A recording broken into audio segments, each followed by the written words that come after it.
Good evening call बेटा, आवाज आ रही है सभी को? Good good evening evening sir. Sir.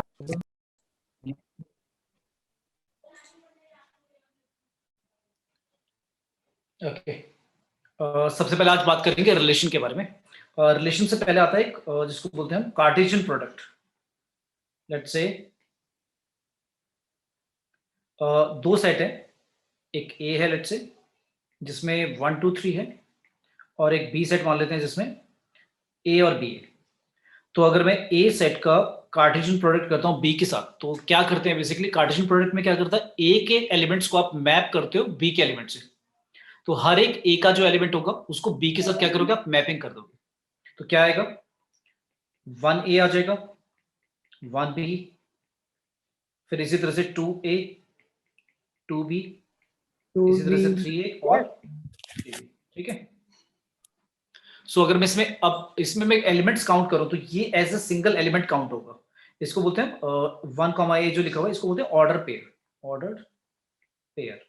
अच्छा, इसको ऐसे बोला हमने ऑर्डर पेयर, इसका मतलब क्या है कि इसमें जो 1 ए लिखा हुआ है that means 1 A is not same as A1। मतलब अगर आप A1 लिखते हो और 1 ए लिखते हो तो ये अलग बात होगी। तो ऑर्डर वर्ड इसलिए लगाया गया कि ऑर्डर मैटर करता है। ठीक है। सो अब इसमें टोटल एलिमेंट्स कितने हो गए, अगर मैं पूछूं आपसे, ए में कितने एलिमेंट्स थे, 3 थे। बी में एलिमेंट्स कितने थे, 2। और नंबर ऑफ एलिमेंट्स अब ए क्रॉस बी में कितने आएंगे, कितने आगे, 6। तो ये जो हमने ए क्रॉस बी लिखा है बेसिकली इसमें नंबर ऑफ एलिमेंट्स का फॉर्मूला बन गया number of elements in A multiply by number of elements in B. तो अगर ए क्रॉस बी में हमें एलिमेंट्स निकालने तो आप क्या करोगे, फर्स्ट सेट के एलिमेंट्स के नंबर्स को सेकंड सेट के एलिमेंट्स के नंबर से मल्टीप्लाई कर दोगे तो you get the total number of elements. यानी जो एलिमेंट्स आएंगे वो बेसिकली ऑर्डर पेयर आएंगे। ठीक है। तो इसको बोलते हैं Cartesian product, Cartesian product of sets. ठीक है। अब आता है ये रिलेशन, से पहले मैंने क्यों बताया, बिकॉज रिलेशन इसी से लिंक्ड है। जैसे हम कहते हैं रिलेशन क्या होता है, रिलेशन आर लेट से डिफाइन करते हैं on A to B. A set से बी सेट के ऊपर हमने एक रिलेशन डिफाइन करा, तो बेसिकली हम क्या करेंगे, that is a mapping of elements of set A with elements of set B. मतलब आप ए के एलिमेंट्स को बेसिकली क्या कर रहे हो, मैप कर रहे हो बी के एलिमेंट के साथ। इसको हम क्या बोलते हैं, रिलेशन बोलेंगे from set A to set B. ठीक है। हाँ बेटा, ये प्रीवियस स्लाइड। ठीक है।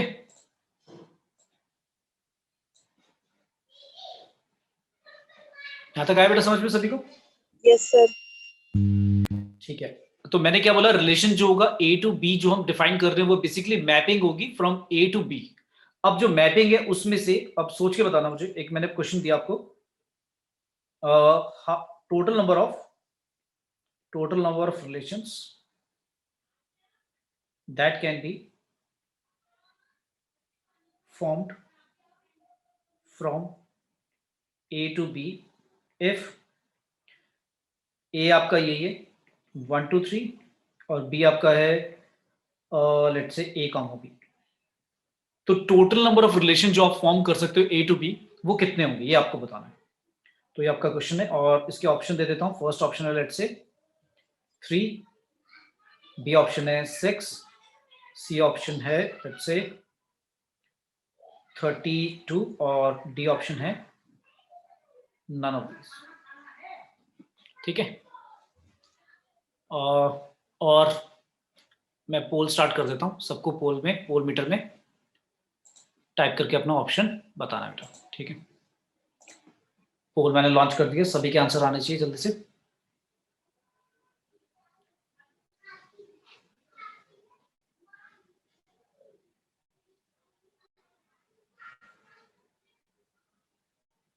क्वेश्चन है कि ए टू बी अगर रिलेशन बनाने जिसमें ए में 3 एलिमेंट्स है 1 2 3 एंड सेट बी में आपके 2 एलिमेंट्स है ए और बी, तो कितने टोटल रिलेशन पॉसिबल है फ्रॉम ए टू बी जो बन सकते हैं।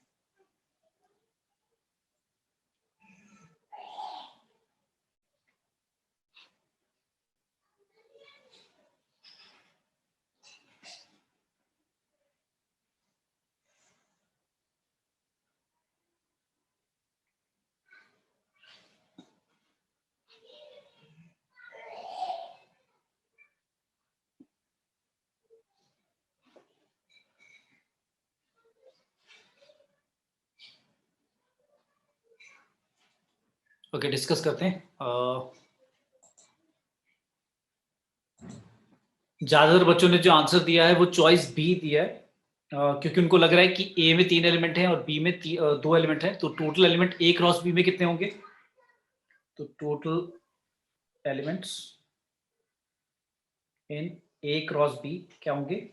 Number of elements in A cross B वो होंगे 6 होंगे, ठीक है, 3 × 2 हो गए 6। लेकिन नंबर ऑफ रिलेशन मैंने पूछे थे कि नंबर ऑफ रिलेशन कितने होंगे बेटा, तो नंबर ऑफ जो रिलेशन होंगे वो बेसिकली क्या होते हैं? Relation R on A to B is a basically is a बेटा सबसेट होगा, subset of A cross B का। और ए क्रॉस बी में कितने एलिमेंट्स थे? ए क्रॉस बी में आपके एलिमेंट्स हैं 6, 2 × 3 या 3 × 2। तो नंबर ऑफ रिलेशंस भी कितने होंगे भाई? नंबर ऑफ सबसेट्स, अगर मैं आपसे पूछूं नंबर ऑफ सबसेट्स कितने होंगे ऑफ ए क्रॉस बी, तो आप कहोगे सर 2 की पावर कितना, जितने number of elements A cross B में, यानी कि 2 की पावर 6 कितना आएगा? 64। तो बेसिकली रिलेशन एक तरह से जो मैं बनाऊंगा ए से बी, वो बेसिकली सबसेट ही होगा ए क्रॉस बी का, क्योंकि जो आप रिलेशन बना रहे हो ए से बी को लिंक करके, वो बेसिकली कोई ना कोई एलिमेंट ही ले रहे हो आप, कहां से? ए क्रॉस बी से। और अब वो कितने ले सकते हैं? वो सबसेट्स होंगे, और सबसेट्स कितने पॉसिबल हैं? 64। तो नंबर ऑफ रिलेशंस भी कितने होंगे फ्रॉम ए टू बी? कितने होंगे टोटल नंबर ऑफ सबसेट्स? जो कि 64 है। तो आंसर होना चाहिए था नन ऑफ दीज, सिर्फ एक बच्चे ने आंसर दिया, बाकी सभी ने गड़बड़ दिया। समझ में आया सभी को? Yes sir. क्या मतलब याद क्या रखना है कि रिलेशन, अब देखो इसमें इससे क्या समझ में आया? इससे समझ में आया कि रिलेशन जो होते हैं, relation R from set A to B is a subset of A cross B. मतलब बेसिकली ए क्रॉस बी में जितने वो ऑर्डर पेयर आते हैं, वो ही जितने भी ऑर्डर पेयर होंगे बेसिकली उनके जितने भी सबसेट्स बन सकते हैं वही हमारा रिलेशन होंगे। क्योंकि बेसिकली अगर आप रिलेशन ए क्रॉस बी से ही डराइव कर रहे हो ना, बेसिकली मतलब ए क्रॉस बी में जितने एलिमेंट्स आएंगे उससे ज्यादा रिलेशन नहीं बन सकते। क्योंकि रिलेशन कैसे डिफाइन करते हैं? Relation R is equal to कुछ ऐसा होगा ना, A comma B such that आप कंडीशन लगाओगे कि ए जो होगा सेट ए से बिलोंग करेगा और जो बी होगा वो सेट बी से बिलोंग करेगा, और कुछ ना कुछ कंडीशन लिख दोगे आप, है ना, कुछ ना कुछ कंडीशन लग दोगे। कंडीशन कुछ भी हो सकती है कि इन दोनों का सम इतना होना चाहिए, या पहले वाला दूसरे से ज्यादा होना चाहिए, या अगर अपने नेचुरल नंबर ले रहे हो या ऑड नंबर ले रहे हो तो एक के साथ लिंक होना चाहिए, इवन ले रहे हो तो ऑड के साथ लिंक होना चाहिए। तो कुछ भी कंडीशन लगा सकते हो, लेकिन जो आंसर आएगा बेसिकली जो आपका ए कॉमा बी जो आएगा, जो कि ऑर्डर पेयर है, वो आएगा कहां से? ए क्रॉस बी से ही तो आएगा। तो अगर ए क्रॉस बी में टोटल 6 ऑर्डर पेयर हैं और रिलेशन उन्हीं से बनाना है, उनमें से आप चाहे बेशक से एक ऑर्डर पेयर ले लो, उनमें से चाहे ऑर्डर पेयर 2 ले लो, तो बेसिकली हम सबसेट्स फाइंड कर रहे हैं कि कितने सब, क्योंकि सबसेट यही तो होता था कि कुछ एलिमेंट्स को लेकर हम एक सेट बना देते थे, उसको सबसेट बोलते थे। तो रिलेशन भी बेसिकली क्या है? ए क्रॉस बी से कुछ ऑर्डर पेयर को कंडीशन के अकॉर्डिंग हम लेकर रख देंगे तो वो एक रिलेशन बन जाएगा।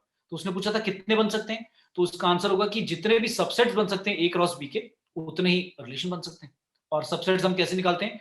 2 की पावर जितने नंबर ऑफ एलिमेंट्स होते हैं। तो ए क्रॉस बी में अगर 6 एलिमेंट्स हैं तो उसके सबसेट्स कितने बनेंगे? 64। तो उतने ही डिफरेंट क्या हो सकते हैं? रिलेशंस हो सकते हैं। क्लियर है? Yes sir. बोलो अगर किसी को नहीं आया बेटा दोबारा समझाइए। सभी को क्लियर है? Yes sir. बोलो बोलो जल्दी से, सभी को क्लियर है? Yes sir. ठीक है, अब आप पढ़ते थे टाइप्स ऑफ रिलेशन, जिसमें आपने 3 तरह के पढ़े थे। कौन कौन से, किसी को याद है रिलेशन 3 टाइप के? मीट्रिक।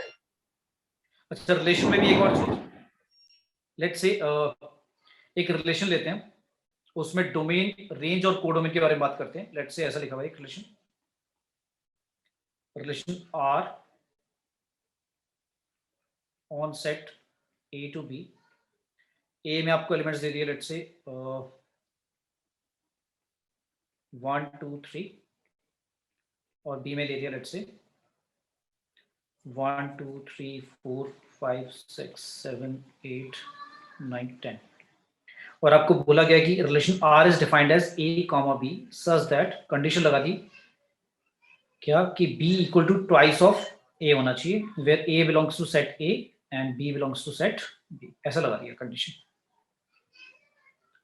और आपसे पूछा गया इसका रिलेशन लिख के दिखाओ। पहला तो रिलेशन लिखो इसका, फिर इसका डोमेन बताओ क्या है, फिर इसकी रेंज बताओ क्या है, और फिर पूछा है कोडोमेन भी बता दो कितना है। तो सबसे पहले हम रिलेशन लिख लेते हैं। रिलेशन कैसे लिखेंगे? उसमें क्या है कि बी जो होना चाहिए वो ए से ट्वाइस होना चाहिए। तो ए के एलिमेंट में क्या क्या आता है? 1 आता है, 2 आता है और 3। तो 1 लेने से बी कितना आएगा? 2 आएगा, राइट? तो आपका ऑर्डर पेयर हो जाएगा 1 2। 2 लोगे तो आएगा 4, 3 लोगे तो आएगा 6। अब 3 के आगे हम नहीं ले सकते, रीजन क्योंकि जो सेट ए है उसमें सिर्फ 3 ही एलिमेंट है, 1 2 3। तो ए वाले जो पॉसिबिलिटी थी, स्मॉल ए जो जो पॉसिबल हो सकता था वो हमने सब ले लिया, और जो बी पॉसिबल आ सकता था 2 4 और 6 तो वो सारे ले लिया हमने। तो ये तो हो गया रिलेशन। अब मैं आपसे पूछता हूँ इसका डोमेन क्या होगा? तो डोमेन होता है एक्स की पॉसिबल वैल्यूज, मतलब जो पहला एक्स कॉमा वाई हम ऑर्डर पे लिखते हैं उसमें जो आपका इनपुट है एक तरह से, वो आपका क्या क्या आ सकता है। तो 1 2 3, 1 2 3 यही आपका डोमेन हो जाएगा, ठीक है। रेंज क्या क्या होगा? रेंज होते हैं वाई की वैल्यूज पॉसिबल, तो वो आएगा 2 4 6। और फिर एक होता है कोडोमेन। तो कोडोमेन क्या होगा? यहाँ पर पूरा का पूरा सेट बी जिससे हमने रिलेशन बनाया ए टू बी, उसमें बी पूरा का पूरा क्या होता है? एक तरह से कोडोमेन होता है, ठीक है। और ये बात मैं फंक्शन में भी बता चुका हूं क्या, कि रेंज जो होता है वो सबसेट या इक्वल होता है किसके? कोडोमेन के, याद है? Yes, sir. ये हम डिस्कस कर चुके हैं, राइट? क्लियर बेटा सभी को? नेक्स्ट आता है types of relation. Types of relation में पहला आता है हमारा कौन सा? रिफ्लेक्सिव। तो रिफ्लेक्सिव रिलेशन क्या होता है? तो let's say relation R on set A. मान लो एक ए सेट के ऊपर रिलेशन डिफाइन करा। अब आप कहोगे रिलेशन ए की सेट पे कैसे डिफाइन करा? मतलब इसका मतलब होता है ए टू ए, मतलब जो आपकी एक्स की वैल्यूज आएंगी, डोमेन वाली वैल्यूज भी ए से आएंगी, रेंज वाली वैल्यूज भी कहां से आएंगी? ए से आएंगी। ये मतलब होता है इसका। मतलब एक सेट के एलिमेंट्स को उसी सेट के एलिमेंट्स के साथ क्या करती? मैपिंग करती। तो इसको ऐसे लिखते हैं, relation on set A. Clear है? Yes, sir. ठीक है। तो अब अगर मैंने बोला रिलेशन ऑन सेट ए है, जो भी डिफाइन कर रखा है, तो वो रिफ्लेक्सिव कब होगा? इज रिफ्लेक्सिव इफ, कंडीशन क्या है? कंडीशन है कि if A comma A belongs to relation R for all. ये सिंबल का मतलब है फॉर ऑल। फॉर ऑल इसका मतलब है belongs to, for all A belong to set A. मतलब अगर मैं ए जो ए सेट है उसका अगर कोई सा भी एलिमेंट लूं, तो वो वाला एलिमेंट अपने साथ क्या होना चाहिए? मैप होना चाहिए। मतलब 1 के साथ 1 होना चाहिए, 2 के साथ 2 होना चाहिए मैप, 3 के साथ 3। अगर ऐसा है तो उसको हम क्या बोलेंगे? रिफ्लेक्सिव रिलेशन बोलेंगे। क्लियर है? Yes, sir. सेकंड आता है अगर ऐसा है तो ही रिफ्लेक्सिव होगा। एक होता है आइडेंटिटी रिलेशन। आइडेंटिटी रिलेशन का मतलब क्या है? आइडेंटिटी और रिफ्लेक्सिव में कई बच्चे कंफ्यूज हो जाते हैं। आइडेंटिटी शायद पढ़ा है किसी ने आइडेंटिटी? कि आइडेंटिटी रिलेशन क्या होता है? आइडेंटिटी रिलेशन का मतलब हो गया कि आप एक एलिमेंट सिर्फ अपने साथ ही क्या होना चाहिए? लिंक होना चाहिए, दूसरे किसी के साथ नहीं होना चाहिए। मतलब पहले वाले रिफ्लेक्सिव में और आइडेंटिटी में दोनों में फर्क क्या है? लेट्स से मैंने एक रिलेशन लिखा, एक ए सेट था 1 2 3 4, और मैंने एक रिलेशन लिखा R relation on set A. तो लेट्स से ऐसा लिख दिया 1 1 2 2 3 3 4 4, और साथ में लिख दिया 1 2 भी लिख दिया। अब मैं आपसे पूछता हूं कि क्या ये रिफ्लेक्सिव है? No, sir. आप कहोगे यस भाई, नो क्यों बोलोगे? Yes, sir. यस क्यों? क्योंकि हर एलिमेंट अपने साथ लिंक है तो सही, 1 2 3 4 हर एक कोई अपने साथ लिंक्ड है, तो रिफ्लेक्सिव है। फिर मैंने पूछा क्या ये आइडेंटिटी रिलेशन है? तो आइडेंटिटी रिलेशन नहीं है। उसका रीजन क्या है? ये वाला अगर एलिमेंट नहीं होता 1 2, मैंने क्या बोला था? हर एक एलिमेंट जो सेट ए का होगा सिर्फ वो अपने साथ ही लिंक होना चाहिए। मतलब 1 1 के साथ, 2 2 के साथ, 3 3 के साथ और 4 4 के साथ। इसके अलावा 1 1 के अलावा किसी और के साथ लिंक नहीं होना चाहिए। तो अगर 1 2 के साथ लिंक हो गया तो फिर वो रिफ्लेक्सिव तो होगा क्योंकि एक्स्ट्रा आ गया, लेकिन आइडेंटिटी नहीं होगा। समझ में आया? मतलब बेसिकली एक्स और वाई बस इक्वल होने चाहिए और कुछ नहीं होना चाहिए। क्लियर है? Yes, sir. नेक्स्ट आता है थर्ड, जिसे बोलते हैं सिमेट्रिक। अब सिमेट्रिक रिलेशन क्या होता है? एक ऐसा relation if A comma B belongs to R, अगर आपका ए और B, A comma B order pair अगर रिलेशन में है, देन आपको चेक करना है क्या बी कॉमा ए भी है रिलेशन में। अगर ऐसा है then it is symmetric.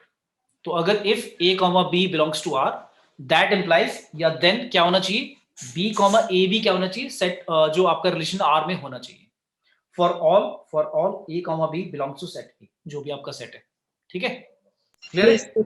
Yes, sir. मतलब अगर मतलब ऊपर वाला रिलेशन देखकर बता दो जल्दी से, आइडेंटिटी नहीं था, रिफ्लेक्सिव था, तो क्या ये सिमेट्रिक है? No, sir.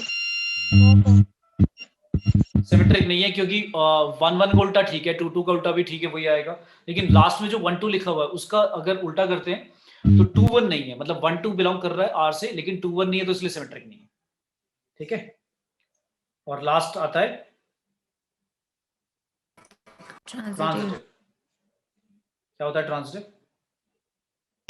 ट्रांजिटिव रिलेशन कहता है कि if A comma B belongs to R, फिर एंड एक और बात बोलिए, B comma C belongs to R, that implies क्या होना चाहिए, A comma C belongs to R. मतलब अगर ए बी है रिलेशन में और बी सी भी है, तो फिर ए सी होना चाहिए। ठीक है, क्लियर है? Yes, sir. और अगर तीनों हो जाए, ये तीनों रिफ्लेक्सिव, सिमेट्रिक और ट्रांजिटिव, अगर तीनों रिलेशन हो जाए, मतलब कोई एक रिलेशन ऐसा है जो तीनों है, ऑल कंडीशन सेटिस्फाई, तो उसको क्या बोलते हैं? Equivalence relation. क्या बोलते हैं?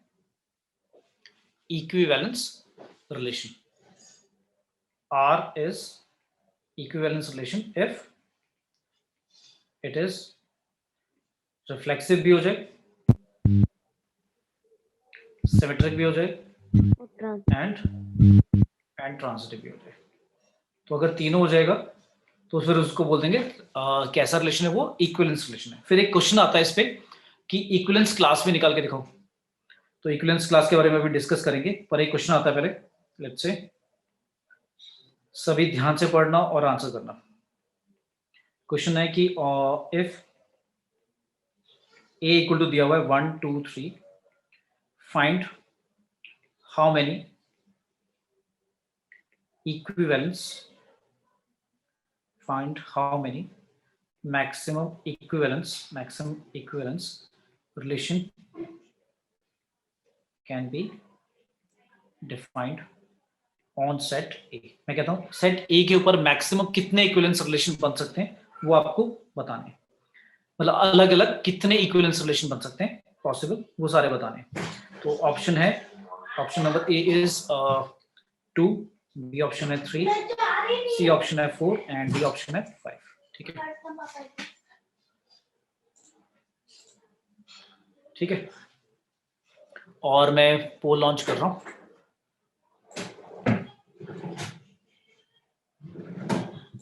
एंड पोल में सबको जल्दी से मीटर में टाइप करके बताना है क्या होगा। आप लिख सकते हो पहले कि अगर एक ए सेट है 1 2 3 वाला, जिसमें हमें बताना है कि maximum number of equivalence relation कितने पॉसिबल हैं जो सेट ए पर बन सकते हैं, वो आपको बताना है। थोड़ा सा लिख कर ट्राई करना, जब लिखोगे नोटबुक में थोड़ा सा तब पता लगेगा आपको कि कितने पॉसिबल है, और वो सारे डिस्टिंक्ट होने चाहिए, लेकिन इक्विवेलेंस होने चाहिए सारे के सारे।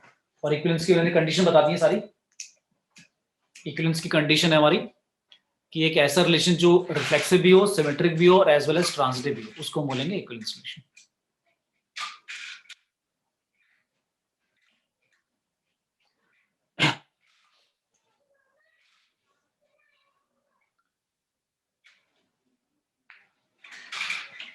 ध्यान से पढ़ के क्वेश्चन समझ के।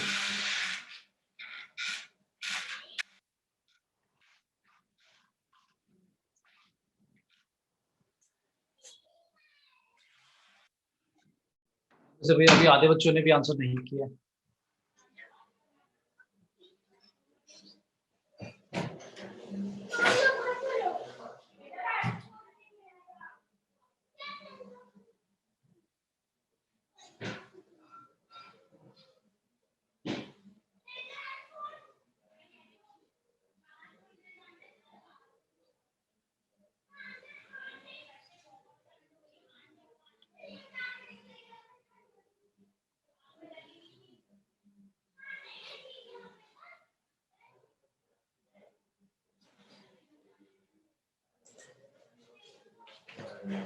ओके, पोल में एंड कर रहा हूँ। ओके, तो ज्यादातर जो बच्चों ने आंसर दिया है that is option number B answer दिया है, दैट इज 3। तो लिखकर पहले ट्राई करते हैं। सबसे पहले सिर्फ 2 बच्चों ने आंसर दिया है, 4 एंड डी ऑप्शन, और फर्स्ट ऑप्शन दिया 4 बच्चों ने, थर्ड ऑप्शन दिया है सी ऑप्शन 6 बच्चों ने। ओके, तो ट्राई करते हैं, पहले कितने लिखकर देखते हैं। सबसे पहले सबसे छोटा अगर मैं इक्विवेलेंस रिलेशन लिखूं तो क्या लिखूंगा मैं? ऐसे लिख दूंगा 1 1 2 2 और 3 3। भाई इसमें मेरे सारे आ गए, रिफ्लेक्सिव भी हो गया, सिमेट्रिक भी हो गया, ट्रांजिटिव भी हो गया। ये सबसे छोटा इक्विवेलेंस रिलेशन है। अब इसके बाद अगर मुझे बनाना इक्विवेलेंस रिलेशन और बड़ा, इससे कुछ और एलिमेंट्स को ऐड करके ऑर्डर पे, तो मैं 1 1 लिख सकता हूँ, 2 2 लिख सकता हूँ, 3 3 लिख सकता हूँ। साथ में मैंने क्या करा, 1 2 ऐड कर दिया। जब 1 2 ऐड करा तो फिर उसको सिमेट्रिक बनाने के लिए उल्टा भी लिखना पड़ेगा, 2 1। क्या इसको मैं देखकर बोल सकता हूँ कि ये ट्रांजिटिव भी है, क्योंकि रिफ्लेक्सिव और सिमेट्रिक तो पक्का है। Yes sir. क्या ट्रांजिटिव भी है? हाँ, ट्रांजिटिव भी है। तो ये भी एक मेरा इक्विवेलेंस रिलेशन हो गया। इसी तरह से मैं R3 में क्या करूंगा, ये सारे लिखकर और क्या लिख दूंगा, मतलब 1 1 2 2 3 3 ये लिखूंगा सिर्फ, ठीक है।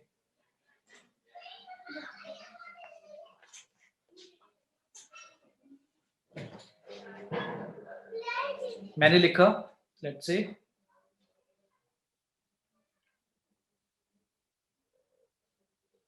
1 1 लिख दिया मैंने, 2 2 लिख दिया, 1 1 2 2 3 3, फिर उसके बाद मैंने लेट्स से 1 3 और 3 1 लिख दिया। क्या ये भी ट्रांजिटिव है? यस। ये भी ट्रांजिटिव होगा। फिर मैंने इसी तरह से लिख दिया, लास्ट 2 3 लिख दिया और 3 2 लिख दिया। क्या ये ट्रांजिटिव है? यस। तो भाई कितने रिलेशन हो चुके हैं अभी तक? टोटल इक्विवेलेंस रिलेशन कितने हो चुके हैं? 4 हो चुके हैं, है ना। अब मान लो मैंने ऐसा रिलेशन लिखा, 1 1 2 2 3 3, फिर लिखा 1 2, फिर लिखा 2 1, फिर लिख दिया 2 3 और फिर लिख दिया 3 2। क्या ये इक्विवेलेंस रिलेशन है? ये भी इक्विवेलेंस रिलेशन होगा या नहीं होगा? यस। अच्छा देखो, एक चीज कभी कभी क्या होता है ना, देखो सबसे इजी है रिफ्लेक्सिव देखना, रिफ्लेक्सिव एकदम देखकर ही पता लग जाता है या नहीं है। सिमेट्रिक भी बहुत इजी है, उल्टा देखना है बस। ट्रांजिटिव थोड़ा सा गड़बड़ है, तो सिर्फ ट्रांजिटिव जब आ जाए ना तो थोड़ा सा केयरफुल होकर आंसर दो, क्रिटिकल थिंकिंग करो। मतलब आपने बोला ट्रांजिटिव है, तो मैं सबसे पहले ये ढूंढूंगा कि कहीं पर ए बी और बी सी जो ऑर्डर पेयर बन रहे हैं वो ढूंढूंगा, ताकि फिर मैं ए सी चेक कर पाऊं। तो मैंने ढूंढा, लेट्स से ए बी ढूंढ लिया, क्या ये ले लिया 1 2 और 2 3। तो ये मेरा 1 2 और 2 3 मैंने देखा लिखा हुआ, तो ये आपका ए बी की तरह काम करेगा और ये बी सी की तरह से ऑर्डर पेयर। फिर मैंने चेक करा, अगर ये दोनों है रिलेशन में, भाई ये भी आपका रिलेशन में और ये भी रिलेशन में। फिर मैंने चेक करा क्या 1 3 भी है क्या रिलेशन में, तो फिर नोटिस करा 1 3 तो है ही नहीं, 1 3 इस रिलेशन में लिखा ही नहीं हुआ, तो ये क्या नहीं है? ट्रांजिटिव। ट्रांजिटिव नहीं है। तो इतनी जल्दी नहीं, मतलब देखने से ऐसा लगेगा तुम्हें कि ट्रांजिटिव भी है ये, मतलब हो सकता है मैं 2 ऑर्डर पेयर लूं तो किसी में आ रहा हूं, पर आपको सारे चेक करने हैं। अच्छा, जब पेपर में क्वेश्चन आएगा तो अब आप कहोगे सर ट्रांजिटिव तो चेक करने में बहुत टाइम लग जाएगा, तो ज्यादा वो एलिमेंट्स देगा ही नहीं तुम्हें। मतलब जैसे मैंने ए सेट में सिर्फ 3 एलिमेंट लिए, तो 3 या 4 एलिमेंट वाला ही आएगा। अगर बहुत ज्यादा एलिमेंट्स आ जाएंगे और फिर चेक करना हो इतने सारे एलिमेंट में से, तो ट्रांजिटिव चेक करना बहुत डिफिकल्ट हो जाएगा, तो ऐसा देंगे भी नहीं।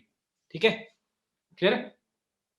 तो 3 वाला तो भाई एकदम टिपिकल, ये याद रख लो, क्योंकि इसी पे ही क्वेश्चंस आते हैं कि एक ए सेट दे देगा जिसमें 3 एलिमेंट है, उस पे कंडीशन पूछ लेगा कि बताओ ये वाला रिलेशन रिफ्लेक्सिव, ट्रांजिटिव, सिमेट्रिक है नहीं। तो मैंने 4 लिख के दिखाए, और 5वां कौन सा होगा? बस और नहीं होगा कोई, एक लास्ट ही होगा, क्या जिसमें सब आ जाएगा। समझ रहे हो? इसको बोलते हैं यूनिवर्सल रिलेशन। क्या बोल देते हैं? यूनिवर्सल रिलेशन का मतलब हो गया ए क्रॉस ए, जो पूरा का पूरा वही लिख रहा हूं मैं, सारा का सारा, मतलब जो कुछ भी बचेगा नहीं, अब सारा लिख दिया मैं। ठीक है, तो टोटल एलिमेंट्स कितने होंगे काउंट करो, इसमें 9 होंगे। 9 हुए, कितने होंगे काउंट करो, 2 4 6 8 9 हो गए 9 पूरे, क्योंकि 3 क्रॉस 3, मतलब बेसिकली ये जो लिखा है आपने, ये तो आपने ए क्रॉस ए लिख दिया। इसी को क्या बोलते हैं? Universal relation. क्या बोल देते हैं? Universal relation. तो यूनिवर्सल रिलेशन हमेशा याद रखना, अगर आप एक रिलेशन डिफाइन कर रहे हो यूनिवर्सल रिलेशन, तो वो पक्का इक्विवेलेंस रिलेशन होगा। क्या होगा? कंफर्म इक्विवेलेंस होगा, क्योंकि ए क्रॉस ए मतलब हर एक एलिमेंट को अपने हर एक एलिमेंट के साथ ए के साथ लिंक कर दिया, तो सिमेट्रिक, ट्रांजिटिव, रिफ्लेक्सिव सब होगा वो। क्लियर है? तो टोटल कितने आएंगे? सिर्फ एक बच्चे ने आंसर सही दिया था या दो बच्चों ने जिन्होंने डी बोला है? ठीक है, तो total number of equivalence relation कितने बनेंगे? मैक्सिमम 5 बनेंगे। और मैंने बता भी दिया कि कैसे लिखेंगे, और आपको ट्रांजिटिव कहते हुए थोड़ा सा केयरफुल रहना है कि ट्रांजिटिव है या नहीं। ठीक है, क्लियर है यहां तक सभी को? Yes sir. बोलो भी, किसी को डाउट इसमें? ठीक है, अच्छा मैंने आपसे पूछा, एक और पूछ लेता हूँ रिलेशन का। अच्छा, रिलेशन में यहां तक किसी को डाउट तो नहीं? पूछो अगर किसी को डाउट है तो। ठीक है, हाँ अब आता है मैं जो बता रहा था, इक्विवेलेंस क्लास। इक्विवेलेंस क्लास के बारे में बात करते हैं। काफी बच्चे इसमें कंफ्यूज रहते हैं कि इक्विवेलेंस क्लास क्या होती है। इक्विवेलेंस क्लास, एक बार हाथ उठा के बताओ किस किस को पता है इक्विवेलेंस क्लास क्या होती है किसी इक्विवेलेंस रिलेशन की, जल्दी से, जिन जिनको पता है रेज हैंड करके। Excuse me sir. हाँ बेटा बोलो। सर प्रीवियस क्वेश्चन में R1 कैसे ट्रांजिटिव था? R1, ओके, हाँ ये बहुत अच्छा क्वेश्चन। मैं एक और क्वेश्चन ऐसा पूछने वाला था, इसमें भी बच्चे काफी कंफ्यूज हैं। एक और क्वेश्चन पूछ लेता हूँ इससे रिलेटेड। देखो R1 कैसे ट्रांजिटिव है, आपने बोला रिफ्लेक्सिव है क्योंकि 1 1 2 2 3 3 आ गया। ठीक है, सिमेट्रिक इसलिए क्योंकि 1 1 आ रहा है तो उसका उल्टा करोगे 1 1 वही आएगा। अब आप ट्रांजिटिव जब चेक करोगे, पहले तो एक ट्रांजिटिव की कंडीशन पे जाते हैं दोबारा। ट्रांजिटिव की कंडीशन कहाँ है? ये हमारी ट्रांजिटिव की भाई कंडीशन है कि अगर अगर इफ लिखा है ना, इफ का मतलब है ए बी और बी सी अगर है रिलेशन में, तो आपको ए सी चेक करना है। तो अगर मान लो मैं ए बी और बी सी चेक ही नहीं कर पा रहा, तो फिर ए सी को भी चेक नहीं करना। मतलब ए सी के लिए हमें फिर इंस्पेक्ट करने की जरूरत नहीं, हम डायरेक्टली बोल देंगे ट्रांजिटिव। तो इसका मतलब क्या हुआ? उसका रीजन भी दे देता हूं, देखो क्यों। तो अब आप कहोगे कि सर R1 कैसे ट्रांजिटिव है, तो R1 आपको लग रहा है कि ए बी और बी सी कहीं पर डिफरेंट वाले हैं, नहीं है ना? अगर आप बी सेम करना चाहो, ए बी और बी सी दो ऑर्डर पेयर का, तो उनका तो बी कभी सेम आ ही नहीं रहा है, क्योंकि बी सबका अलग है, दिख रहा है? मतलब ये अलग अलग है ना सारे के सारे, तो मैच ही नहीं करेगा। फिर मुझे ऐसे देखना पड़ेगा, फिर मैं ऐसे सोचूंगा 1 1 कोई ए बी मानूंगा और 1 1 कोई दोबारा बी सी मानूंगा, तो ताकि बी सेम हो जाए। बी सेम हो गया, अब मैं चेक करूंगा ए सी, तो ए सी भी क्या आएगा? 1 1 ही आएगा, तो वो भी आर नहीं है, इसलिए ट्रांजिटिव होता है। क्लियर है, समझ में आया? Yes sir, thank you sir. A B अगर है और बी सी अगर है, तब आपको ए सी चेक करना है। अगर वो है ही नहीं, मतलब डिफरेंट वाले बन ही नहीं रहे, मतलब ए बी और बी सी जिसमें ए और सी अलग हो, ऐसा बन ही नहीं रहा पेयर, दो ऑर्डर पेयर, तो आप डायरेक्टली बोल दोगे ट्रांजिटिव है। अब मैंने ये भी बता दिया कि क्यों बोल देते हैं, वो इसलिए बोल देते हैं। तो मैं 1 1 को ही ए बी मान लूंगा और 1 1 को ही बी सी मान लूंगा, जिसमें 1 1 वो बी सेम हो गया, तो ए सी जब चेक करेंगे तो फिर वो भी 1 1 ही आएगा। That's why it is transitive. ठीक है, क्लियर है? Yes, चलो sir. एक मैंने ये वाला भी क्वेश्चन भी दे दिया, उसी सेट पर था क्वेश्चन, ए सेट पे ही है। लेट्स से अब ये दे दिया, चलो बताओ 3, 2। आपको ये बताना है क्या ये रिफ्लेक्सिव है, पहले जल्दी से। फिर मैंने पूछा सिमेट्रिक है, और फिर मैंने पूछा ट्रांजिटिव है। जल्दी से बताओ रिफ्लेक्सिव है या नहीं? No, sir. रिफ्लेक्सिव भाई आंख बंद करके, मतलब वैसे आंख बंद करके तो नहीं, मतलब डायरेक्टली देखकर बता सकते हैं कि हाँ रिफ्लेक्सिव नहीं है। ठीक है, तो सिमेट्रिक जल्दी से, वो भी जल्दी No. से बता दो। No sir. अब मैंने बोला था ट्रांजिटिव आराम से सोच लेना फिर आंसर देना, तो सोच लो आराम से, है या नहीं?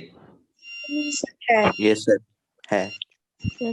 भाई छोटा मोटा कोई यस नो बोल रहा है या सारे यस बोल रहे हैं? जल्दी से बोल के बताओ जल्दी सारे। यस है. Yes. यस, चलो यस, ठीक है। बताने की एक्सप्लेन तो नहीं करूं इसमें, ये No. करूं? ठीक है, तो समझ में आ गया ना? मतलब ए बी और बी सी कंडीशन ही चेक नहीं कर रहे तो डायरेक्टली बोल देंगे है भाई ट्रांजिटिव है। ठीक है, हाँ फिर बात कर रहा था मैं इक्विवेलेंस क्लास की, जल्दी से इक्विवेलेंस। फिर मैं पूछा था किस किस को पता है इक्विवेलेंस क्लास क्या होती है? भाई कोई बताएगा? पता है किसी को इक्विवेलेंस क्लास क्या होती है? लेट्स से एक एग्जांपल लेते हैं, क्वेश्चन है जिसकी हमें इक्विवेलेंस क्लास निकालनी है। लेट्स से हमें एक ए रिलेशन गिवन है और ए सेट के ऊपर एक रिलेशन गिवन है। लेट्स से ए सेट के अंदर 2 3 4 कहां तक है? लेट्स से 18 तक ले लेते हैं, और मैंने एक रिलेशन डिफाइन कर दिया, let R be equivalence relation. मैंने बोल भी दिया कि इक्विवेलेंस रिलेशन है ऑन ए क्रॉस ए, अच्छा ध्यान से देखना, ए क्रॉस ए के ऊपर एक रिलेशन जो कि इक्विवेलेंस है, और वो कैसे बताया हुआ है, ऐसे बोला हुआ है कि A B R C D F F A D equal to B C, ऐसा बोल दिया। ये इक्विवेलेंस रिलेशन है। अच्छा, अब कुछ बच्चे इस नोटेशन को देखकर समझ में आ रहा होगा कि यार ये क्या लिख दिया सर ने। किस किस को ये बात समझ में आई मैंने क्या लिखा है? किस किस को ये समझ में आया कि A B R C D bracket में लिख के इसका मतलब क्या है? इसका मतलब सेम है, same as A B comma C D belongs to R. जैसे हम क्या लिखते थे अभी, जब रिलेशन डिफाइन करते थे तो कैसे करते थे, हम ए से ए के ऊपर मैपिंग करते थे। इस बार क्या करा है, ए क्रॉस ए की मैपिंग ए क्रॉस ए पे करिए। मतलब पहले ए क्रॉस ए निकाला ऑर्डर पेयर, उस ऑर्डर पेयर को भी एक और बार मैप करा किसी एक और ऑर्डर पेयर के ऊपर। तो यहां पर मतलब हम कार्टेशियन प्रोडक्ट के साथ ही मैपिंग कर रहे हैं। समझ में आया? Yes, sir. तो जब आप लिखते हो, देखो ये बात नोटेशन याद रखना, अगर आप लिखते हो A B belongs to R, जब एक ए सेट से ए सेट के ऊपर मैपिंग करते हैं एलिमेंट्स की, तो ए बी एक ऑर्डर पेयर आता है उसमें। और इस बात का मतलब और इस बात का मतलब सेम है, ए आर बी। ये वाली बात और ये वाली बात दोनों ए की बात कह रही है। मतलब A comma B order pair relation में आता है, या ए आर बी लिख दो, वो एक ही बात है। इसी तरह से अगर लिखा है A B comma C D, ऐसे दो ऑर्डर पेयर एज मतलब जैसे हम ऑर्डर पेयर बोल रहे हैं, तो यहाँ पर ऑर्डर पेयर खुद एक मतलब सिंगल पहले वाला एक्स है, और जो सी डी है वो एक तरह से वाई है। तो ये एक तरह से ऐसे लिखा हुआ है एक्स कॉमा वाई। तो दो ऑर्डर पेयर को एक तरह से हमने इस तरह से एक्स कॉमा वाई मान लिया। और ये अगर आर से बिलोंग करता है तो इसका मतलब आप ये कह रहे हो, ऐसे कह रहे हो A B R C D, ठीक है? तो ये एक ही बात है। क्लियर हो गया? पहले वाले में जो रिलेशन मैपिंग करी हमने वो क्या करी है, relation R on set A पे डिफाइन करा गया, और यहां पर किसमें करा है, relation R on A cross A, मतलब ए क्रॉस ए की ए क्रॉस ए के साथ मैपिंग कराइए। क्लियर है? Yes, sir. और कंडीशन क्या लगाई गई है, कंडीशन मैंने कहा था रिलेशन जब आप डिफाइन करते हो तो कुछ कंडीशन लगा देते हो बस। तो कंडीशन यहाँ पर ये है कि एडी इक्वल टू बीसी होना चाहिए। और अब आपसे क्या पूछ लिया इसने, आपसे इसने पूछ लिया इक्विवेलेंस, इसने खुद ने बोल दिया इक्विवेलेंस है। वैसे तो क्वेश्चन में भी आ सकता है कि इक्विवेलेंस है या नहीं, तो चेक कर लोगे। चेक करने के लिए अब आप पूछोगे सर क्या एक एक बात चेक करेंगे इसमें कि रिफ्लेक्सिव कैसे, सिमेट्रिक कैसे, ट्रांजिटिव कैसे? तो देखो अगर चेक भी करना पड़े तो कैसे चेक करोगे, इसने कंडीशन दी है कि एडी इक्वल टू बीसी होना चाहिए, और सेट ए के अंदर जो एलिमेंट्स थे वो थे 2 से लेकर कहां तक, 2 3 4 कहां तक, 18 तक। तो सबसे पहले रिफ्लेक्सिव क्यों है चेक कर लेते हैं। रिफ्लेक्सिव क्यों है, आप खुद सोच के देखो। अगर आप a कॉमा ए लेते हो तो वो R में बिलोंग करेगा for all A belongs to set A। क्योंकि देखो अगर आप 2 2 लेते हो तो वो बिलोंग करेगा कैसे, 2 2 और 2 2। अच्छा मैंने जो लिखा है, मैंने लिखा है A वो तो सिंगल सेट के लिए था, लेकिन यहाँ तो हम उस पर कर रहे हैं ना, कार्टेशियन प्रोडक्ट पे डिफाइन कर रहे हैं, तो ऐसे लिखना पड़ेगा। कैसे, a कॉमा ए या a कॉमा बी लिखकर यहां पर भी एक और बार a कॉमा बी। आप कहोगे ये ऑलवेज बिलोंग करेगा आर से, कैसे, या इसको ऐसे भी लिख सकते हो A B R A B. ठीक है, तो पहले वाला जो ऑर्डर पेयर आप ले रहे हो, कुछ भी ले लो ऑर्डर पेयर, लेट्स से मैंने ले लिया 2 और 4 ले लिया, और आप कह रहे हो 2,4 आर 2,4, ये ऑलवेज ट्रू होगा। तो कैसे, तो आप चेक कर लो, ये आपका ए है, ये बी है, ये सी और ये डी। तो कंडीशन क्या थी कि A D equal to B C होना चाहिए। तो ए आपने लिया 2, डी आपने लिया 4, बी आपका कितना है, बी आपका 4 और सी आपका 2, तो ऑलवेज ट्रू आएगा नहीं। तो समझ रही बात? Yes, sir.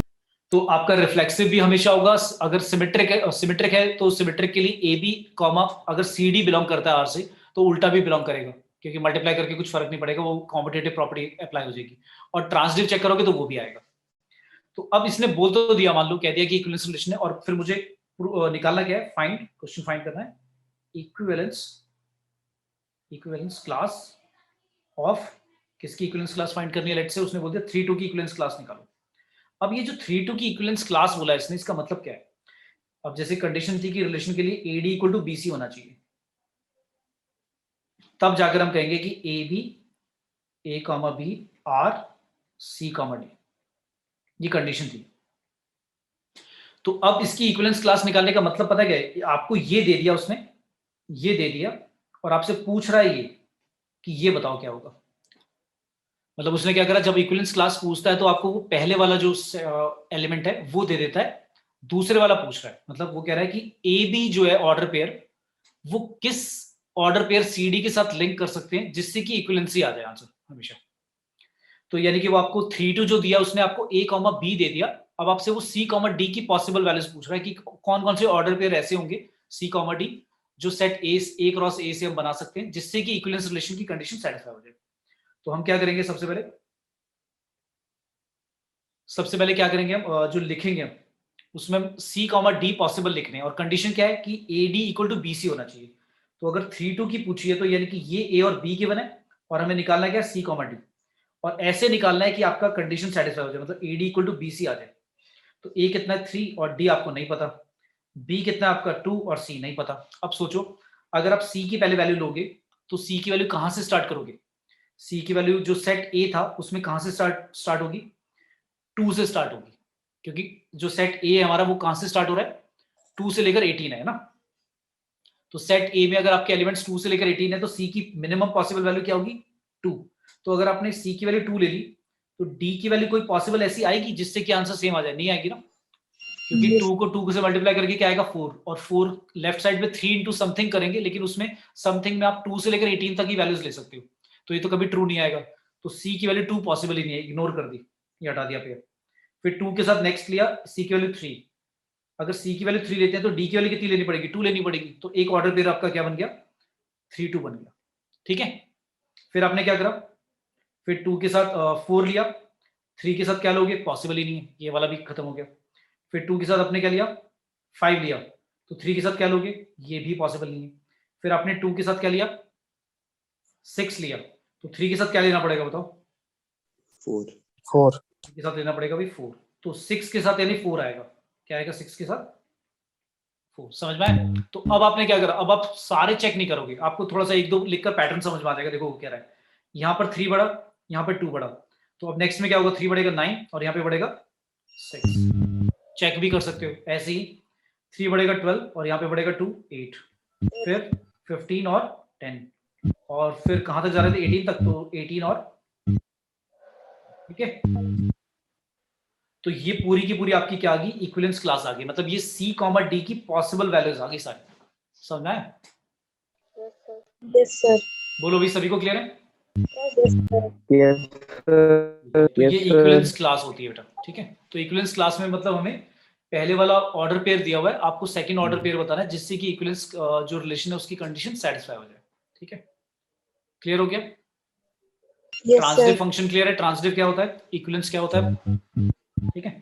अच्छा, जब भी आप इक्विवेलेंस क्लास लिखोगे ना, एक बात और नोट करना, इक्विवेलेंस क्लास जिसकी आप लिख रहे हो वो तो जरूर आएगा उसमें, मतलब अगर 3 2 की इक्विवेलेंस क्लास लिख रहे हो तो 3 2 तो पक्का ही आएगा, गारंटेड है, ठीक है। ओके, अब आता है थोड़ा सा फंक्शन के बारे में बात करते हैं, ये हो गया हमारा रिलेशन, अब आता है function.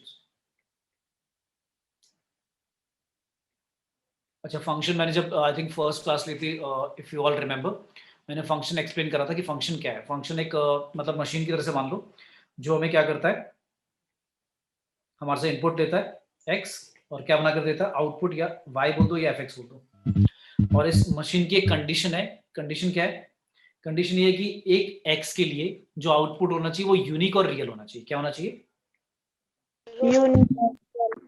Unique and real output, है ना।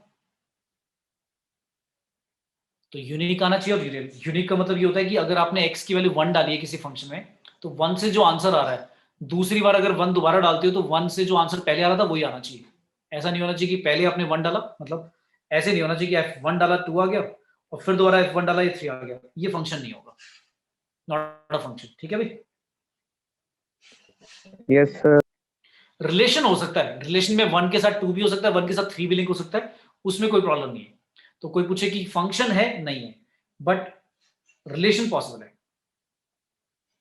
अगर पूछे रिलेशन, यस, तो रिलेशन आप बोल सकते हो सकता है, क्योंकि कंडीशन कुछ भी लगा दोगे आप क्या दोगे, x की वैल्यू अगर 1 है तो y की वैल्यू 2 भी ठीक है और 3 भी ठीक है, तो आपने रिलेशन में तो दोनों के साथ लिंक कर दिया, उसमें कोई प्रॉब्लम नहीं है।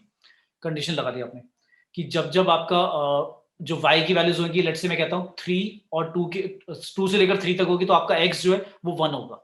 तो रिलेशन में ठीक है ये बात, 1 2 और 1 3 दोनों आ जाएंगे, लेकिन फंक्शन में पॉसिबल नहीं है। तो मैंने थोड़ा सा डेली लाइफ देखकर एक एग्जांपल भी शायद दिया था मैंने आपको, तो वो समझाने की कोशिश करी थी। आई होप सबको समझ में आया होगा।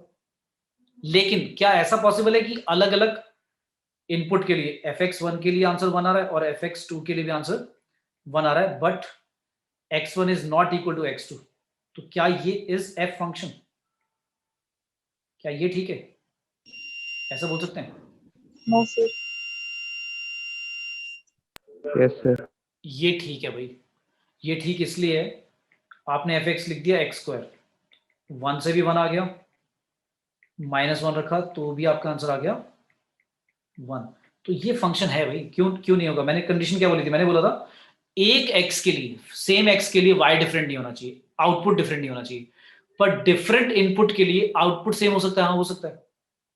क्लियर है भाई? मेरा लैपटॉप एक मशीन है, मतलब मैं कह देता हूँ उस लैपटॉप में, मेरा एक लैपटॉप मशीन है और उस लैपटॉप में एक की है एंटर या माउस का क्लिक मान लेते हैं। माउस का क्लिक का जो फंक्शन है, मैं कहूंगा वो फंक्शन है प्रॉपर। क्या प्रॉपर फंक्शन है? मैं कहता हूं जब मैं उस पर डबल क्लिक करता हूं तो क्या होता है? फोल्डर ओपन हो जाता है ना, या विंडो ऑन हो जाती है, कुछ जो उसका फंक्शन है। ठीक है, अब वे जो लेट से मैं फोल्डर पे ले जाकर डबल क्लिक करता हूं तो फोल्डर ओपन होता है। तो उसका जो फंक्शन है वो डिफाइन है कि डबल क्लिक करने पे, फोल्डर पे ले जाने पे फोल्डर ही ओपन होगा, जब तक मैं उसकी फंक्शनैलिटी चेंज नहीं करता। तो कभी ऐसा तो नहीं होगा ना मैं डबल क्लिक करा फोल्डर पे ले जाकर और शट डाउन नहीं हो गया, ऐसा तो नहीं होगा ना कभी? तो मतलब उस इनपुट के लिए आउटपुट डिसाइडेड है, फिक्स्ड है, क्या आएगा। लेकिन अब मैंने बोला कि मुझे कंप्यूटर शट डाउन करना है, तो कंप्यूटर शट डाउन तो मैं भाई माउस से ले जाकर विंडो वाले उस पर कर्सर ले जाकर भी शट डाउन कर सकता हूँ, और कुछ combination of keys alt control delete दबाकर भी शट डाउन कर सकता हूँ। तो मेरे दो अलग अलग इनपुट से आउटपुट सेम हो सकता है। तो ये बात समझ में आई फंक्शन में? Yes, sir. ठीक है। Yes. ठीक है, अब आता है फंक्शन। अगर ग्राफ, कोई एक ग्राफ गिवन है और मुझे बताना है कि इनमें से कौन सा फंक्शन है कौन सा नहीं, तो बताओगे इसमें से which of the following are graph of function? तो आपको बताना है इनमें से कौन से फंक्शन के ग्राफ है। तो एक बना दिया मैंने ऐसे, एक बना दिया सर्कल बना दिया, एक बना दिया मैंने पैराबोला बना दिया, एक मैंने ऐसे बना दिया। तो बताओ पहले वाला फंक्शन होगा या नहीं होगा? जो पहले वाला ग्राफ है वो किसी फंक्शन का पॉसिबल ऐसा graph? no sir, No, sir. कोई यस वाला है? कोई भी बंदा, डेयरिंग बंदा, कि हाँ भाई कह दे कोई कि सर होगा ये फंक्शन? कोई भी नहीं? ठीक है, मैं डेयरिंग कर रहा हूँ, मैं कह रहा हूँ ये फंक्शन है भाई। यार कैसे नहीं है, मतलब इतना सिंपल सा फंक्शन था यार ये। तो आप पढ़ते नहीं हो कि लाइन जो होती है वो A X plus B equal to Y अगर होता है तो एक लाइन बनती है ऐसी, है ना, कैसी भी टेढ़ी बेढ़ी लीनियर फंक्शन। फिर आता है क्वाड्रिक। क्वाड्रिक कुछ ऐसा होता था, Y equal to A X square plus B X plus C, जिसमें ए नॉट इक्वल टू 0। तो उसका हमेशा ग्राफ कैसा बनता है? पैराबोला बनता है, तो ऊपर वाला बनता है या नीचे वाला बनता है? ये अगर ग्रेटर देन 0 तो ऐसा बनेगा, ए लेस देन 0 तो ये बनेगा। ये तो यार मेरे ख्याल से छोटी क्लासेस में 9-10 में पढ़ लेते हैं। फिर एक क्यूबिक भी तो पढ़ते थे। क्यूबिक ऐसा होता था, A X cube plus B X square plus C X plus D, जिसमें ए कंडीशन होती थी नॉट इक्वल टू 0, और उसका ग्राफ ऐसा बनता था, या तो ऐसा बनता था या फिर ऐसा बनता था, 2 बार टर्न करता था। तो ये क्यूबिक फंक्शन का ग्राफ होता था। तो यार क्यों नहीं है फंक्शन भी?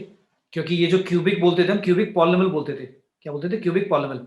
क्यूबिक पॉलिनोमियल, जितने भी पॉलिनोमियल होते हैं, चाहे वो 1 डिग्री वाला हो, 0 डिग्री वाला, कांस्टेंट हो, क्वाड्रिक हो, क्यूबिक हो, 4 डिग्री वाला हो, 5 डिग्री वाला हो, पॉलिनोमियल की कंडीशन तो पता है ना सभी को? yes पॉलिनोमियल क्या होता है ये बताओ, पॉलिनोमियल है या नहीं जल्दी से?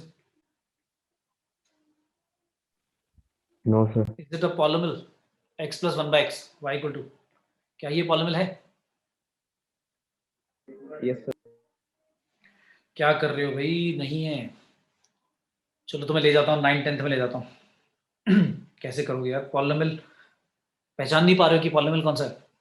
पॉलिनोमियल के लिए कंडीशन होती है नहीं है sir, वेरिएबल की पावर सिंपलेस्ट फॉर्म में वेरिएबल जो होते हैं आपके एक्स वाई जो भी आप लिख रहे हो, उनकी पावर में कभी भी नेगेटिव या फ्रैक्शन वाला प्रॉपर फ्रैक्शन में नहीं होना चाहिए, या इम्प्रॉपर प्रॉपर जो फ्रैक्शंस वाले होते हैं वो नहीं होने चाहिए। सिर्फ क्या होना चाहिए, होल नंबर होना चाहिए। क्या होना चाहिए, exponents of variable, only whole number होनी चाहिए।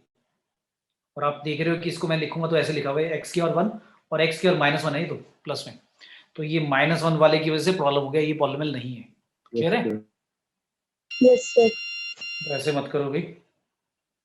तो ये तो पहले वाला जो है। अच्छा, फंक्शन की कंडीशन क्या हो रही थी, आप ग्राफ छोड़ो अभी कि क्यूबिक पॉलिनोमियल लिया, छोड़ो वो तो पैसे पता होने चाहिए, लेकिन इस ग्राफ को देखकर मुझे कैसे एनालाइज करूंगा, मैं फंक्शन की डेफिनेशन पे जाऊंगा। फंक्शन की डेफिनेशन थी कि एक एक्स के लिए वाई फिक्स्ड होना चाहिए, क्या आएगा पता भी होना चाहिए क्या आएगा, और एक यूनिक ही होना चाहिए। तो इसके लिए एक टेस्ट होता है जिसको बोलते हैं वर्टिकल लाइन टेस्ट। क्या बोलते हैं, वर्टिकल लाइन टेस्ट। भाई मैंने वर्टिकल लाइन बना दी बहुत सारी, और मैंने नोटिस करा कि कभी भी कोई वर्टिकल लाइन ग्राफ को एक से ज्यादा पॉइंट पे टच नहीं कर रही, क्रॉस नहीं कर रही। ये बात क्लियर है, कह सकते हैं ये बात? Yes, sir. भाई प्योर पूरे श्योरिटी के साथ कह सकते हैं कि वर्टिकल लाइन ने कभी भी ग्राफ को एक से ज्यादा पॉइंट पे कट नहीं करा। एक पॉइंट पे करा भी है, और एक से ज्यादा पे नहीं करा। तो एक पॉइंट पे करने का मतलब क्या है, वर्टिकल लाइन टेस्ट क्यों करा हमने? वर्टिकल लाइन टेस्ट कहता है कि एक एक्स की वैल्यू आपने फिक्स कर दी। आपने क्या करा, ये वाली एक्स की वैल्यू फिक्स कर दी कि भाई ये एक्स की वैल्यू लेट्स से 5 है। तो आपने नोटिस करा कि इस 5 के लिए 5, y की कुछ वैल्यू आ रही है 2 लेट्स से। तो x की वैल्यू 5 लेने से फंक्शन में y की वैल्यू 2 ही आ रही है और कुछ नहीं आ रही है। बात क्लियर है? Yes, तो sir. हर x के लिए वर्टिकल लाइन जो मैंने ड्रॉ करी है उसमें हर x के लिए y के लिए एक ही वैल्यू आ रही है। बात समझ में आ रही है? Yes, sir. तो वर्टिकल लाइन टेस्ट ये मतलब इंश्योर कर देता है कि फंक्शन है या नहीं है। अब क्या हुआ, दूसरी हमने करा, इसमें करी, अब बताओ ये फंक्शन है या नहीं? No, sir. No, sir. ये फंक्शन नहीं है भाई। क्यों? इस x के लिए x की वैल्यू लेट से 1 थी, इस x के लिए y की वैल्यू 1 से मान लो 5 भी आ रही है ऊपर, और नीचे 1 से 3 भी आ रही है। तो भाई आपका x सेम है 1, लेकिन y क्या क्या आ रहा है, y कह रहा है 5 भी आ रहा है और y 3 भी आ रहा है। तो ये तो यूनिक नहीं हुआ ना, not unique. y value not unique, और अगर यूनिक नहीं है तो फिर फंक्शन नहीं है, तो ये फंक्शन नहीं होगा। क्लियर है? Yes, sir. फिर ये वाला है भाई, Yes. यस ये भी है, ये वाला No, sir. No, sir. भाई दो वैल्यूज आ रही है, नहीं है।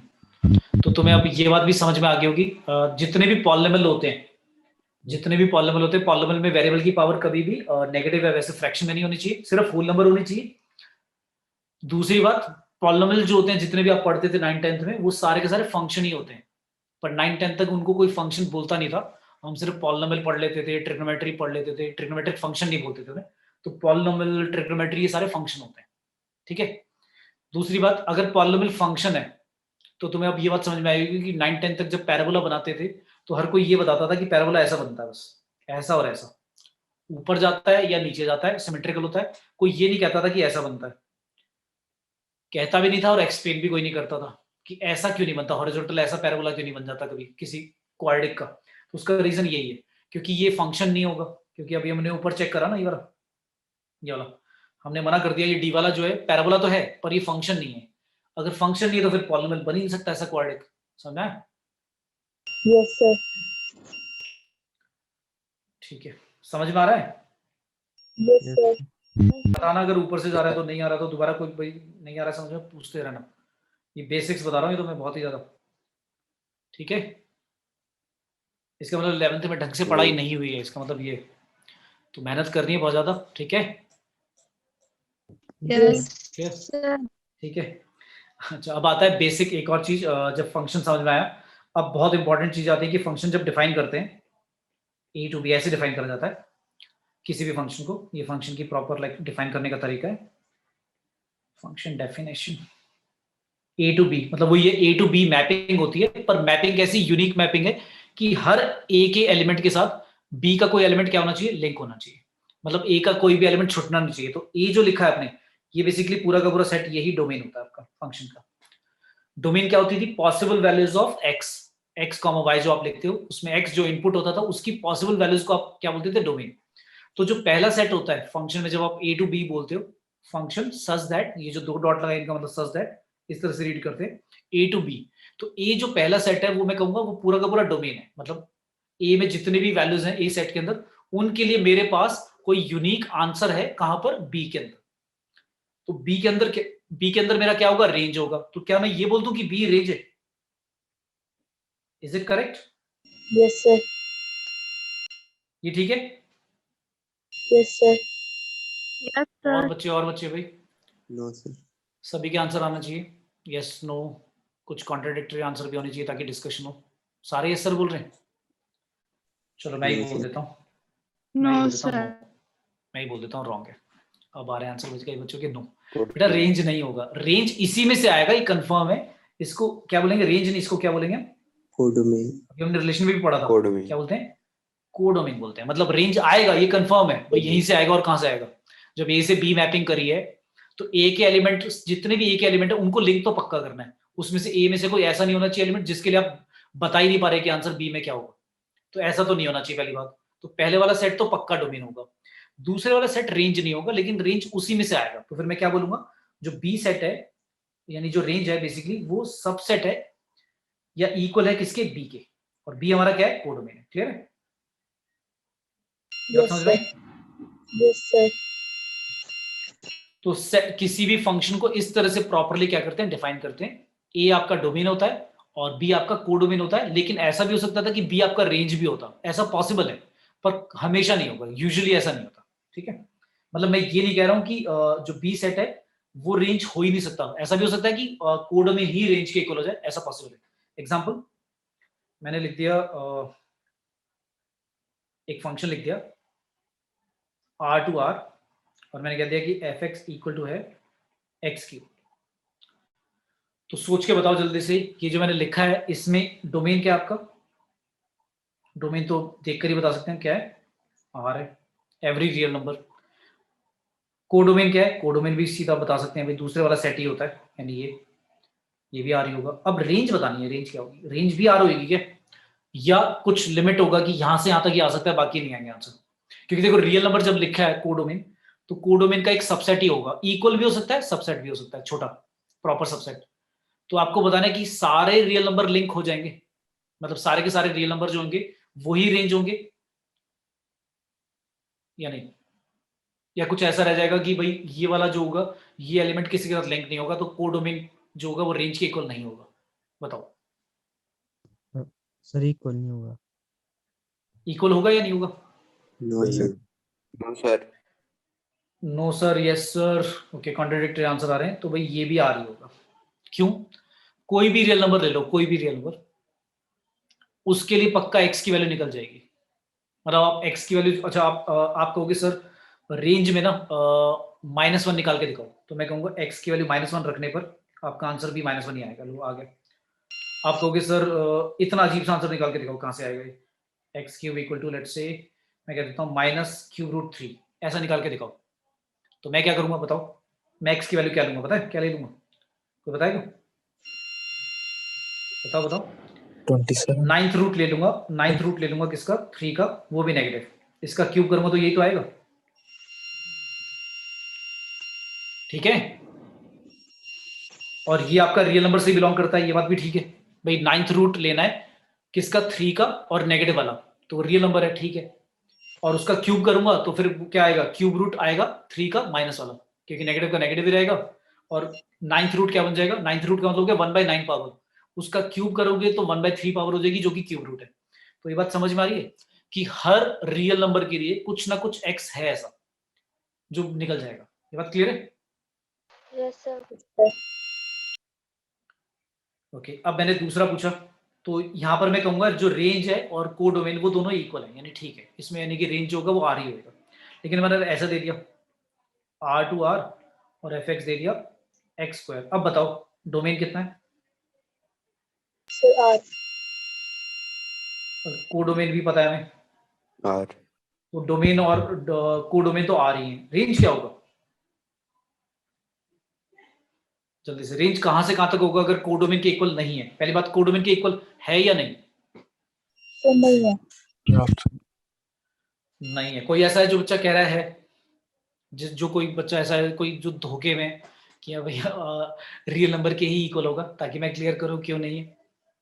कोई ऐसा बच्चा नहीं है तो फिर रेंज बता भी दो फिर, अगर नहीं है तो आर नहीं है तो फिर ये भी बता दो कि क्या है, फिर कहाँ से कहाँ तक है, इंटरवल बता दो, क्योंकि एक एक वैल्यू तो नहीं बता पाओगे सारी वैल्यूज, तो इंटरवल की फॉर्म में बता दो कहाँ से कहाँ तक है। 0 to infinity.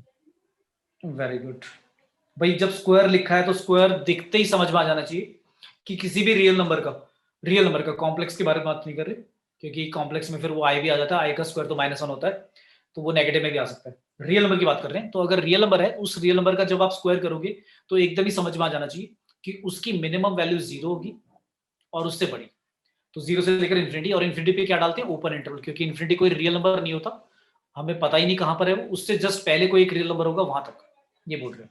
ठीक है, तो यहां पर इस तरह से हमने रेंज बता दिया। तो अब यही क्वेश्चन आते हैं आपके, टिपिकली क्वेश्चन आ जाता है जिसमें एक फंक्शन दे देंगे तुम्हें, उसका डोमेन और रेंज बताना होगा तुम्हें कि डोमेन कितना और रेंज कितना है। तो मैंने एक बहुत सिंपल सा क्वेश्चन पूछ लिया। अच्छा, एक फंक्शन के टाइप भी बता देता हूं एक बार जल्दी से। फंक्शन के टाइप्स हो गए हमारे, पहला आता है, एक होता है 1 1, जिसको बोलते हैं इंजेक्टिव। क्या कंडीशन है इसकी, कोई फंक्शन अगर 1 1 है, इंजेक्टिव है, तो उसका मतलब क्या है, उसकी मैपिंग जो है उसमें एक x की वैल्यू के साथ एक ही y की वैल्यू क्या हो रही है, लिंक हो रही है। जैसे हमने पढ़ा था ना कि fx equal to X square, तो एक्स स्क्वायर में तो 1 के साथ भी 1 लिंक हो जाएगा और -1 के साथ भी 1 लिंक हो जाएगा, तो वो 1 1 नहीं है, वो क्या हो गया, मैनी 1 हो गया। क्या हो गया, मैनी 1। मैंने 1 तो 1 1 समझ में आया। तो 1 1 के लिए कंडीशन क्या है, अगर मुझे चेक करना हो कि कोई फंक्शन 1 1 है तो मुझे कैसे चेक करना है, चेक कैसे करेंगे, चेकिंग आप ऐसे करोगे, लेट कर लोगे fx1 इक्वल टू fx2, पहले मान लोगे कि मान लिया 2 y सेम आ रहे हैं, और इसका मतलब ये निकलना चाहिए कि x1 और x2 भी इक्वल है। अगर आपने 2 y माने सेम आ रहे हैं, मतलब आप कह रहे हो कि 2 x लेने पर y की वैल्यू सेम आ रही है, तो y की वैल्यू अगर सेम आ रही है तो जो आपने x1 और x2 लिया ना, ये भी प्रूव कर, उससे क्या रिजल्ट निकलेगा कि वो भी इक्वल है, तब आप कहोगे कि 1 1। अगर आपका ऐसा आ जाता है कि आपने fx1 इक्वल टू fx2 रखा, जैसे एग्जाम्पल आपने fx लिया x स्क्वायर, मुझे प्रूव करना है कि ये 1 1 नहीं है, तो मैं क्या करूंगा, fx1 इक्वल टू fx2 लिया, लेट कर लिया, मान लिया कि y सेम है, तो यानी कि x1 का स्क्वायर इक्वल टू x2 का स्क्वायर, और इससे क्या इंप्लाई होता है कि x1 या तो x2 के इक्वल भी हो सकता है या फिर x1 इक्वल टू -x2 भी हो सकता है, क्योंकि जब स्क्वायर रूट लोगे तो प्लस माइनस दोनों आएंगे, तो ये भी पॉसिबल और ये भी पॉसिबल, तो देयरफॉर नॉट 1 1 है ना।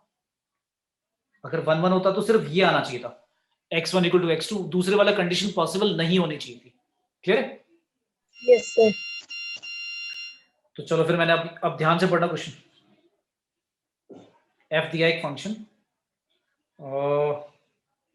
नेचुरल नंबर से रियल नंबर, और fx दे दिया x स्क्वायर। तो जल्दी से डोमेन बताओ क्या है इसका, रेंज बताओ, कोडोमेन बताओ। N. डोमेन हो गया नेचुरल नंबर, Domain रेंज हो गया, natural number. कोडोमेन हो गया r, और रेंज क्या होगा,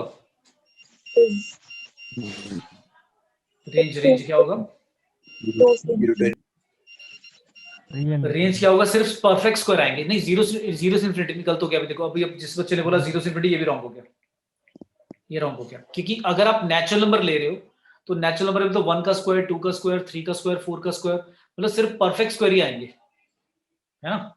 तो इसको मैं लिखूं तो ऐसे लिखूंगा कि इसका रेंज कुछ ऐसा होगा भाई, डॉट डॉट करके लगा के छोड़ दूंगा, 1 4 9 16 डॉट डॉट, बस इनफाइनाइट सेट है, बस एक पैटर्न बनाकर छोड़ दिया, क्योंकि अब इसमें कैसे लिखे, ऐसे ही लिखेंगे और क्या।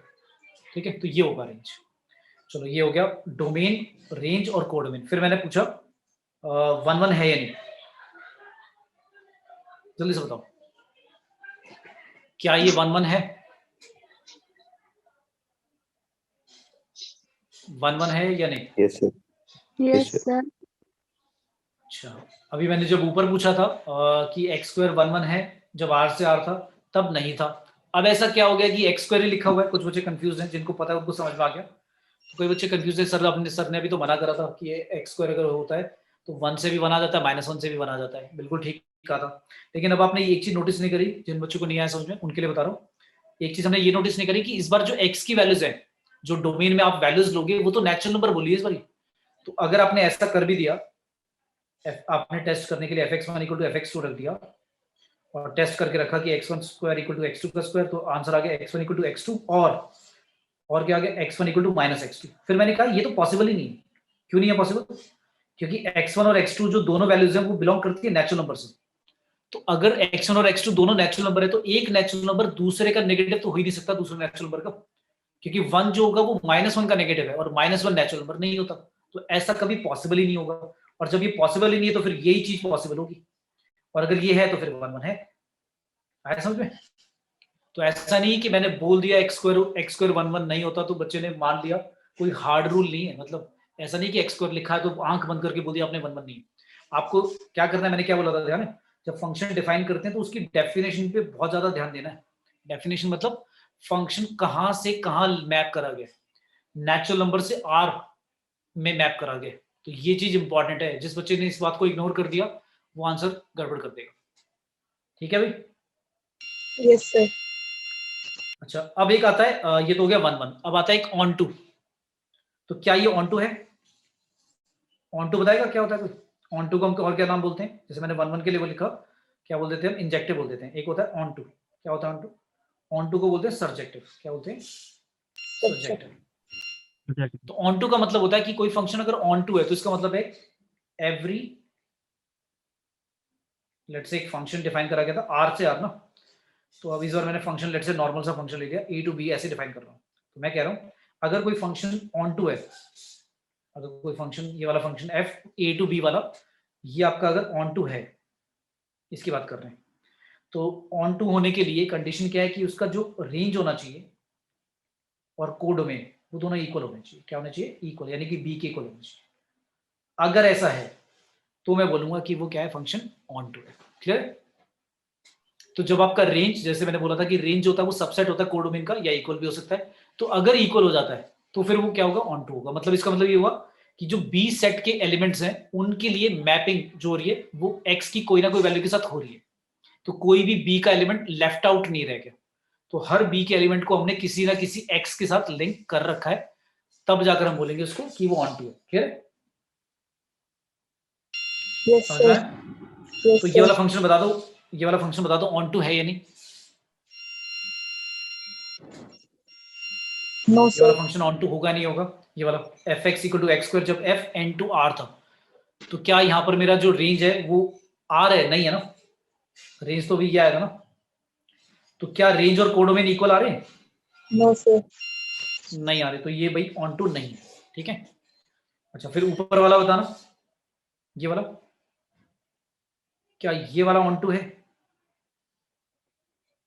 No sir. ये भी नहीं है। क्यों नहीं है? क्योंकि जब स्क्वायर कर रहे हैं तो नेगेटिव वाली वैल्यूज तो लिंक ही नहीं होगी, तो ये भी ऑन टू नहीं है भाई। समझ में आया? Yes sir. फिर मैंने एक ये फंक्शन लिख दिया, बताओ, एफ लिख दिया आर टू आर और एफ एक्स लिख दिया 2x माइनस 1। अब बताओ क्या ये 1 1 है? पहले बताओ, फिर बताना 1 2। 1 1 है सर। 1 1 होगा या नहीं होगा? होगा सर। अच्छा, 1 1 एक तो तरीका मैंने बताया कि F X 1 equal to F X 2 रखो, और अगर x1 इक्वल टू x2 आ जाए तो फिर यानी वो 1 1 ही है पक्का। पर x1 और x2 देख लेना कहां से बिलोंग कर रहे हैं, तो वो पॉसिबल भी है या नहीं। तो ये 1 1 होगा भाई। अच्छा, जैसे मैंने वर्टिकल लाइन टेस्ट बताया था फंक्शन के लिए, कि फंक्शन के लिए वर्टिकल लाइन टेस्ट करो कि अगर वर्टिकल लाइन सिर्फ एक पॉइंट पे इंटरसेक्ट कर रही है तो वो क्या होगा? पक्का फंक्शन होगा। ऐसी 1 1 का एक हॉरिजॉन्टल लाइन टेस्ट होता है। क्या होता है? Horizontal line test.